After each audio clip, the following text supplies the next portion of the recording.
আমরা আজকে যৌথ বাহিনীর সাথে আমরা বিলাসপুরে ইউনিয়নগুলোতে যেগুলোতে আমরা দেখেছি যে পূর্বে সংঘাত সংঘটিত হয়েছে এবং যারা সংঘাতের সাথে জড়িত তাদের প্রত্যেকটা বাড়িতে আমরা সার্চ করেছি এবং সার্চ করার পরে আমরা সেখানে বেশ কিছু দেশীয় অস্ত্র, ককটেল তৈরি সরঞ্জাম এবং পাশাপাশি আমরা বেশ কিছু ককটেলও পেয়েছি।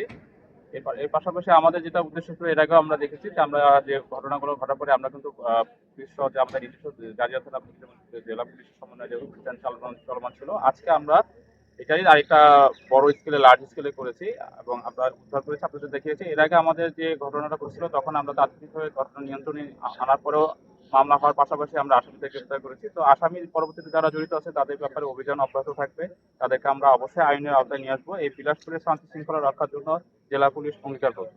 এটা হচ্ছে প্রাথমিকভাবে যে বিভিন্ন তথ্য জানা যাচ্ছে যে তারা হচ্ছে বিভিন্ন মাধ্যমে এই সংগ্রহগুলো করে থাকে। সংগ্রহগুলো যে রুটগুলো আছে সেই রুটগুলোকে হচ্ছে আমরা পর্যায়ক্রমে এগুলো আমাদের নজরদারির ভিতরে নিয়ে আসবো।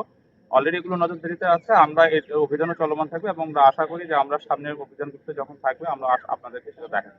এটা হচ্ছে কি, আমরা যখন ঝামেলা হচ্ছে তখন কিন্তু তাৎক্ষণিকভাবে অভিযান চলমান থাকে এবং পাশাপাশি দেখা যায় যে মামলা যখন হয়, আপনারা অলরেডি জানবেন যে মামলা হওয়ার পরে আসামিরা অনেকেই উচ্চ আদালত থেকে জামিনে চলে আসে। তো এই জন্য তখন পর্যন্ত দেখা যাচ্ছে পরবর্তীতে একটা গ্রুপ যখন জামিনে এলাকায় আবার প্রবেশ করে তখন তারা আবার আইন শৃঙ্খলা ভঙ্গ করার চেষ্টা করে বা আইন শৃঙ্খলা বিঘ্ন হয়। তো একজন ব্যক্তি যখন জামিনে আসে তাকে তো আমাদের সেই আইনি সুরক্ষার ভিত্তিতে আমরা তাদের তখন তাৎক্ষণিকভাবে কোনো আইন পদক্ষেপ নিচ্ছি না। যদি সে ভায়োলেট করে তখন আমরা তার জামিন বাতিলের জন্য যে প্রসিডিউর সেটা আমরা ফলো করি। তো আমার মনে হচ্ছে যে এখানে যে বিষয়টা হচ্ছে এই এলাকার লোকজনেরও একটা সচেতনতা বৃদ্ধির ব্যাপারটা কাজ হচ্ছে এবং এখানে যারা আমি বলবো যে শুধু মহিলা যারা আছেন তারাও তাদের স্বামী সন্তানদেরকে এই বিষয়ে সংঘাত জড়ানোর জন্য তারা যাদের একটা ভূমিকা আছে তাদের এই ব্যাপারে ভূমিকা জড়ানো করা দরকার আছে। এখানে আসলে সবাই আমরা একসাথে কাজ করতেছি, আশা করি যে অচিরে আমরা এই সমস্যার সমাধান করতে পারবো এবং সামনে যে ইলেকশনটাকে রয়েছে সেই ইলেকশনের কাজের জন্য আমাদের এই কার্যক্রম অব্যাহত থাকবে এবং আশা করি যে সবাই উৎসবমুখর পরিবেশে ভোট কেন্দ্রে অংশগ্রহণ করবে এবং ভোট অনুষ্ঠিত। আমাদের তো গোয়েন্দা নজরদারি অনেক বেশি বৃদ্ধি করা হয়েছে। তো আগে যেটা ছিল যে আমরা যখনই যে কোনো ঘটনা থাকে না কেন আমরা অনেক ঘটনাই কিন্তু নিউট্রালাইজ করে ফেলতে পারি।